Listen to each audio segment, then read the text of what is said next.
they can't even explain fully where they're coming from with it. They always got to give you a whole nother set of ideas, a whole nother side quest, you know what I'm saying? Just to get the answer that you're looking for, which is right in front of your face. And could it be all that literalism, man, which is the interpretation, which is what I think stops people from being able to have their own view and own experience with the word? Because I believe that's what the Bible's for, is for you to have your own experience, your own time with it. If you're listening to what somebody else tells you that it means, could it be you're already lost? Could it be you're already you're looking for help outside of yourself? You're already looking in the wrong place. Exactly. I believe. Exactly. Please lead me. I would like to follow. Interpret. That's actually one of the arguments I had when I was a lot younger. But if you can't deal with self, the Bible throughout the Bible is telling you to check yourself first. Deal with self first. Look inward first before you look outward. I don't think people understand the concept because they're so ego driven. Could that be what the story of Judas is about? Being ego driven? No, could Judas be the ego? Because Jesus told everybody, Jesus could have stopped. They had 11 other men in the room. I'm saying, because we're talking about Bible. You see what I'm saying? Yeah. And he told Judas, hey, I need you to do this. I watched Bill Donahue break this all down, bro. It's really, really incredible. And he said you can do this with every single scripture, every single story. And it's literally talking about how when you have to something like whenever Judas has to commit suicide for your Christ to rise to the next level, for your Christ to actually be born in eternity, because he thought he was helping Christ bring a kingdom on earth. And allegedly that's why he killed himself, because he thought he was helping the plan. He was like, oh, I'm bringing in this plan for the kingdom to come on earth, and we're going to overthrow.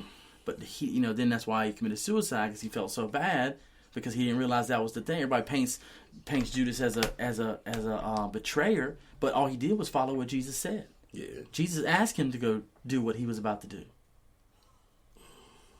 So I'm saying, I believe, like you said, we're all lost in ego, but instead of letting our Judas commit suicide so that our Christ may rise to new levels and new heights and new dimensions of self, our Judas is running the show. We're not letting, we're not sacrificing Judas. That's why he sent Judas out there. He knew what was going to happen. He could have stopped Judas. He was Christ. He could have stopped Judas. Like I said, there was 11 other guys there whenever he said, one of you will betray me. And they said, Master, who is it?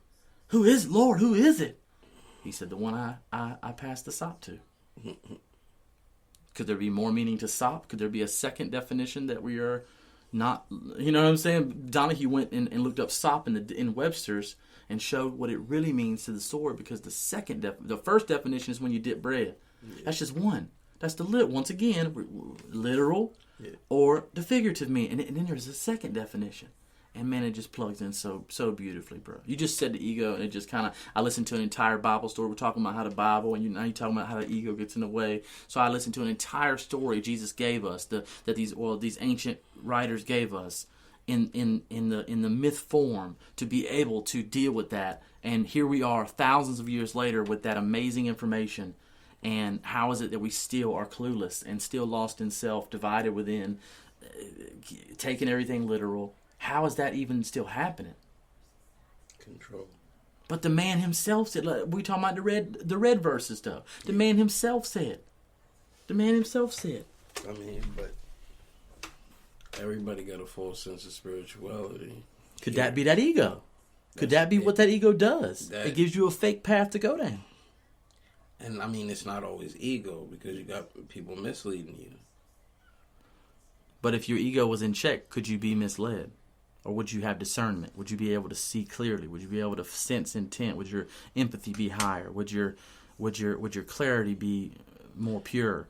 It depends on how toxic your environment well, is. That's what we're talking about. But you say misled, but I I believe that we have to allow that to happen. So I'm saying, why are we allowing that? Why are we allowing ourselves to be misled? Just because somebody's teaching something, we see people teaching stuff. We can go to YouTube, we can go to BitChute, man. They're teaching stuff left and right, but do we have to believe it? You know what I'm saying? So I don't understand why the mass as a whole accepts what somebody else is telling them. That's just a whole weird concept to me, right there. Before we even get deeper, what does it mean? Where does it come from? Bro, everybody says one thing is right. Everybody. That's weird, dude. And you're weird if you don't believe it. If you don't believe a literal man ascended up into outside of the clouds and went to go live in some fairy tale land, then you're crazy.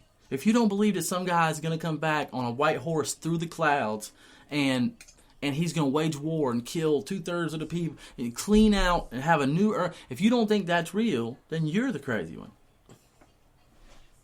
And it's sick because when the elite say it's not okay, it's horrific. But when the Bible says it's okay, it's accepted. Like which part? What do you mean? Give me an example. How many people got to die? Oh, right.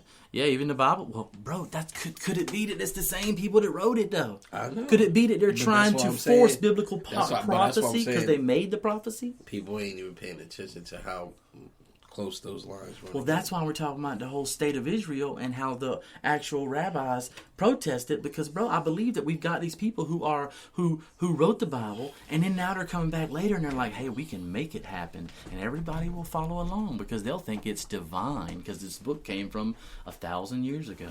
Yeah. They will think it's divine. As long as we keep mentioning the word God, they'll think what we do is divine. Yeah. And it's that simple. I believe it's that simple, bro. Especially when you got a team behind you that's going to help enforce the idea. And they're already saying the men Oh yeah, you got it. Who are in the society are endorsing the masters of society when they say, yo, we're going to take this book and make this book do this. So they're pushing it all of these years. Right. So they can have that control. Right. It's even the slave, the book, when it first was introduced to colored people enslaved, it was called the Slave Bible. And anybody could check. There's news clippings of it. They put this on Fox and CNN. Power off. That there's a such thing as this Slave Bible, and it's the first Bible that was introduced to the public, and it was teaching how to be slaves.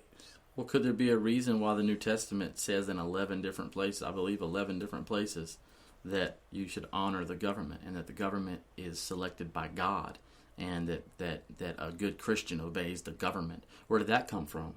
How come that was nowhere in the Old Testament? Yeah. How come all of a sudden, when we get this Greek part, all of a sudden, this new part, oh, guys, this is still from the same time, but we forgot to add this, and it says obey us. So, what can we say? If your God up in the sky who you can't talk to told us that you should listen to us, then maybe you should listen to us say that. And that's where we are, thousands of years later. Societies and buildings and all these false temples and false preachers. All from that, bro. That's why I try to say, if anybody's looked at the Social Security card, there's 2 pillars on there, bro. I believe it is religion and government. It's the 2 pillars that keep the mind of man.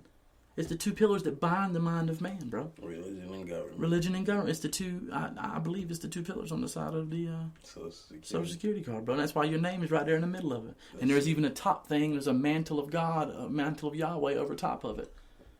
Right, so you're totally boxed in between. You're signing your own self. If there is signing your soul away, could that be what it is already?